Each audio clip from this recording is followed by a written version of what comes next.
Hello everyone. Today we're going to talk about a service by Microsoft known as Azure Cosmos DB. This project is done by Lokesh Palacharla and Urvashi Gayatonde. In today's video, we're going to discuss what is Cosmos DB, advantages and disadvantages, where is Cosmos DB used, its consistency levels, where it has its future scopes, and a live demo. Introduction. Azure Cosmos DB is a database that is distributed by Microsoft. This service is created so that the customers can independently scale, throughput, and store data across many regions. Cosmos DB is a great choice for applications that require no server and needs low order of millisecond response time, and moreover an application that must scale fast at a global level. It also supports many data models like key value, documents, graphs, column, and many other APIs also. The advantages that Cosmos DB has is its elastically scalable throughput and storage, multi-region replication, it provides planet-based availability, automatic indexing, and provides multiple API support. The disadvantages we have while using Cosmos DB is that it has very limited backup and restore features. More knowledge is required to know DTUs, and Cosmos DB can prove to be expensive in many cases. Typical uses of Cosmos DB.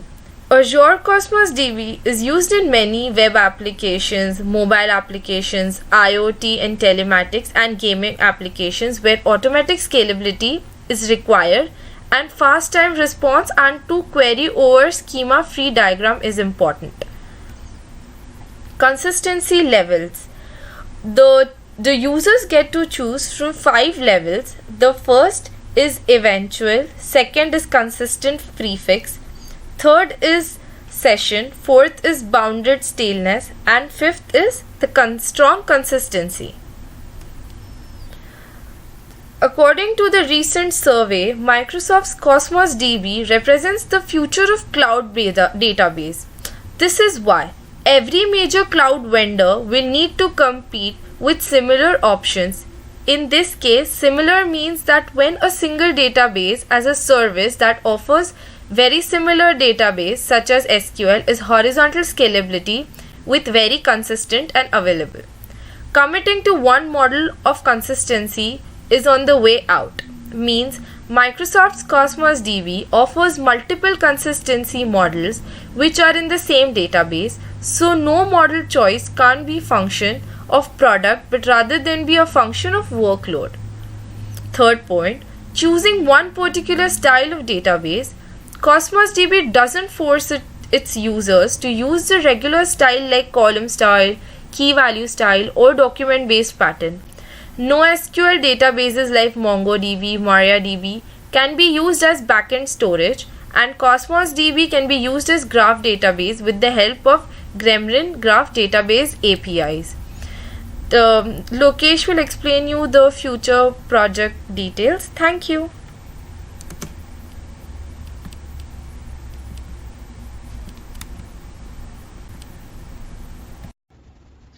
Thank you, Urvashi, for explaining the first half of the PPT. And this is Lokesh Palacharla. And now I'm going to explain the rest of the PPT, where we are going to see the creation of a sample Azure Cosmos database and the interaction of that Cosmos database through a CS application or a C# application, which I have developed using Visual Studio.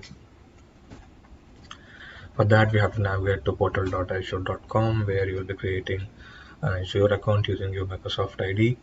And there you have a beautifully designed dashboard where you have to go to Azure Cosmos DB option and create a sample database. And a Cosmos DB is provided with the multiple API support, where you can choose among SQL API, Cassandra API, MongoDB API, and in my example I have chosen SQL API. And the next option is about the geo redundancy. That is, it provides a planet-based synchronization, that is the creation or the replication of the database at multiple geographical locations at the same time, which will help us to have a high availability and tackle the downtime of the database. So I have enabled that in my case. That's it, and your DB is deployed on cloud, and as you can see here, this is my database which I have created and is deployed on cloud. There you go. And next is the interaction of the Cosmos DB. I have created a console app on Visual Studio for interacting with my database, which I'll be explaining in the next steps. And for that, you have to download a package called microsoft.azure.documentdb, which can be downloaded from manage, and you get packages option available in the solution explorer of the Visual Studio. And this is the database structure of the DB which we will be interacting through my application, which I can explain that in the next part of the video. And there you go, the snapshot showing that my application interacted with the database and retrieved the data which I have stored on the Cosmos DB. So let's go to Azure Cosmos DB. There you go, this is the Microsoft Azure page, the home page with all the Azure services, and now I'm using Azure Cosmos DB. And Azure Cosmos demo is the database which I have created, and this page provides the overview about the Cosmos DB with the activity logs, data explorer, data replication, and the keys which will be used to connect to the database, and the firewall option. It provides the facility to decide upon what networks could be connected to the database. And the document explorer provides option to view the data which is stored in the database. Azure Cosmos DB stores the data in the form of documents which are written in JSON, and these documents are stored in collections. This is my collection connect Cosmos DB call, and the documents has the data. So these records are the data which I have stored in the database. You can see I have two records in that, naming Lokesh and Urvashi.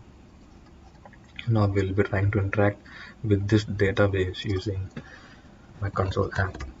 For that, we have to create a new project using this option. As you can see, I have already created a console app called Connecting Cosmos DB.